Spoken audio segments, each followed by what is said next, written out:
Secret Agent K7 returns.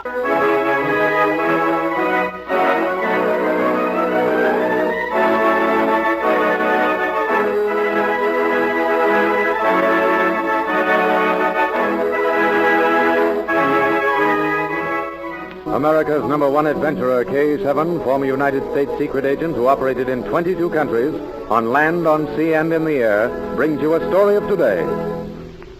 We take you to K7's headquarters. This is K7 speaking.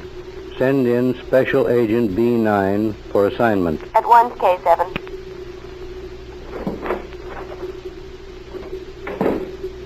Special Agent B9 reporting for assignment. Agent B9, I'm going to send you after one of the world's most despicable international crooks. His name is Dmitri Poulos. He makes a business of wholesale murder. Hundreds of refugees come to a nearby island republic to wait their turn to enter this country.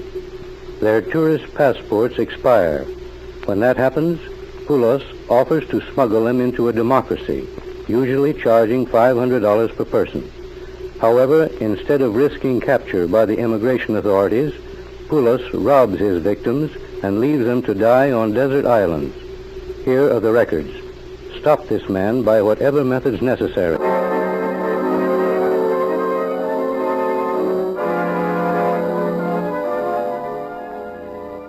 Within 24 hours after K7 assigned Agent B9 to the case, a refugee woman was found on a small key off the coast by a fishing boat. B9 and his assistant Rita Drake questioned her at immigration headquarters.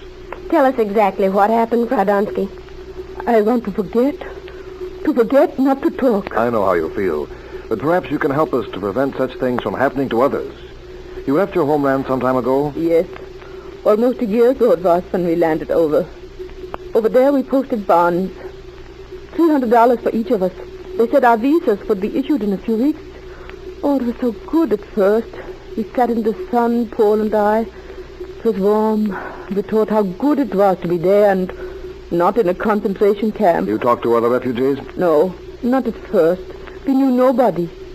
They sat in the sun with us, too. But each day would come new people. Oh, it was good. But still the visas did not come. Too many of us waiting, and we must take our turn. Then it was we began to worry. Our passports were only good for a few weeks more, and when the time was gone, they could not even give us visas. We thought we would have to stay there always. Was it then that your husband met Dmitri Poulos? Yes. Yes, it was then. A man told us about him. He said for $500 he would bring us here. He had a ship, and we could come and there'd be no trouble. Paul and I talked it over. $2,000 we had left. Paul carried it in a money belt around his body, so... Oh, I cannot think of it. Oh, please go on. You're the only one who can tell us what we want to know. Our money was going fast. It cost so much to live. And we thought it would be better to lose $1,000 than let our passports become no good. You paid Poulos $1,000? Yes. We talked one night, Paul and I. The next morning we went and paid the money. That night we were to come down to the harbor. Oh, it seemed so good. We went, and they put us in a little boat. 8 of us there were. And the big boat was way out in the harbor. They said it would be dangerous to bring the big boat in. I can understand why it was anchored offshore. And they took us aboard. The boat was so slow. At night we started. How far out did they take you? Can you tell us that? No, but I remember the stars. They seemed so bright. And then the land went away and there was nothing but water. I remember Paul and I looked ahead. We thought it couldn't be so far here. And then when it got late and dark, they came. First they made us all stand up in a row by the rail. And then they took our money. Paul, he tried to stop them, but they hit him. Please, what happened then? There was a little island, so small but only little bushes. It was near when they pushed us into the water. I was the only one who got there. Oh no, I can't tell you anymore. It is all I remember. But next morning it was hot and there was no water and Then the fisherman came. I think I know the rest of the story. Oh, please, Mr. Official. Can I stay here? Will they let me? I can't go back. They can't send me. Fraudansky, I want you to go back there with me. Oh, no. No, don't ask that. Now, listen to me, Fraudansky. Dmitri Poulos, the man who was responsible for your husband's death, will do the same thing to others from your homeland, men and women alike, unless he is trapped. Oh, no. No one knows how many deaths he's already responsible for. You're a brave woman. I'm asking you to go back there with Miss Drake. I want you to pose as her mother. You mean you are going to catch this man? We're going to try to if you'll help us.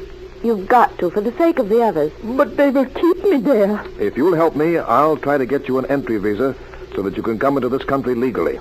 You will do that? Then I make up my mind. I help you. I have to. For Paul. Good. Rita, I have a plan. I've got to get in touch with the Treasury Department. You stay here and take charge of Fraudansky. We'll start tonight.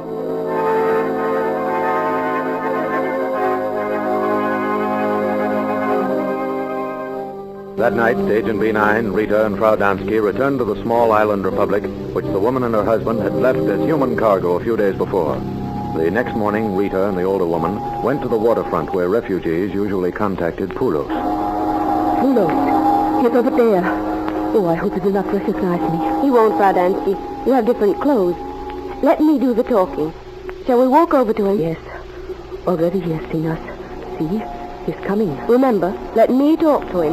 Good morning, senorita. You are looking for someone, no? You are Captain Poulos? I am lucky to have so beautiful a girl ask for me. What can I do? They said back in the park that if we had money, you would take my mother and me. That you had a boat. So you want to talk business? Will you take us? We have to go. Our passports... Yes, they are only good for a week, perhaps 2 weeks more. Is that it? Yes. You have $1,000, 500 for each of you. Yes. See, it is here. Then Dmitri Poulos will be glad to serve you.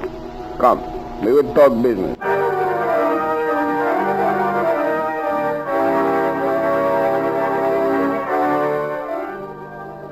A few minutes later, Rita telephoned B9 and told him that Poulos had accepted the money.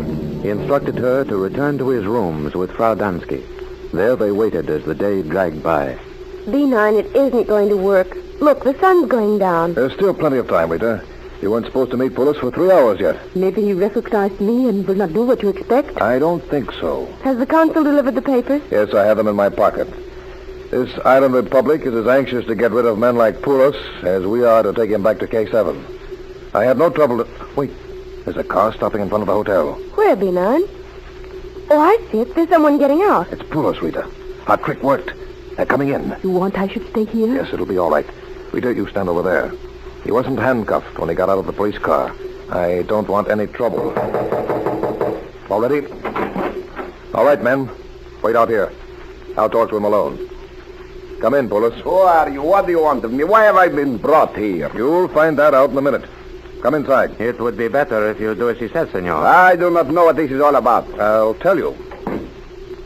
Now, Poulos, did you ever see these two women before? So, that is why you have brought me. I have never seen them. He lies. He killed my husband. He threw us in the water. It is a lie. Take a good look at her. She sailed with you last week, Poulos. Her husband was with her then. There were also 6 others. And you killed them. You threw them into the sea. You took all their money. I do not know what this woman is talking about. If this was true, she could prove it. You know very well she can't prove anything, Poulos. She and the others were met at night and rowed out to your ship. You made a bargain with these 2 women this morning to take them away again tonight. It is a lie. I have never seen them before. They cannot But they prove it. can prove it. How? How are they going to do it? Poulos, you're trapped. The money they paid to you this morning was marked. You've been spending it. That's how the police found it. I do not believe it. That money was supplied to me by the Treasury Department of the country I work for. It was carefully marked.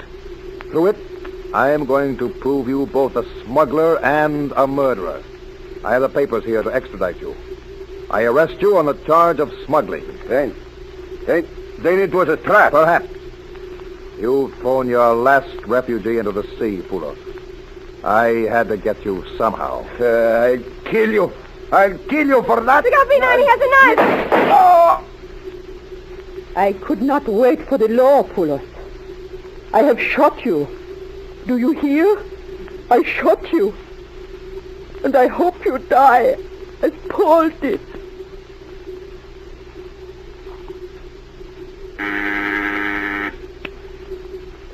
Special Agent B9 reporting, K7.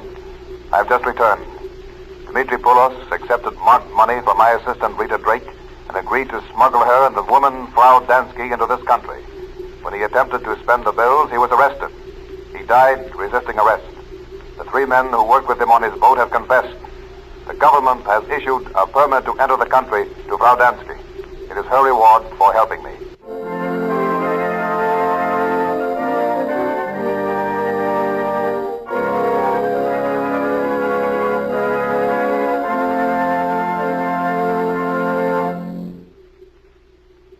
Alien running is a difficult game between smugglers and the law. Because of this fact, those who run human cargo are hardened and heartless criminals. They prey on the world's homeless wanderers, and often the money they steal goes to support some secret cause. Listen for my next story. This is K7 speaking.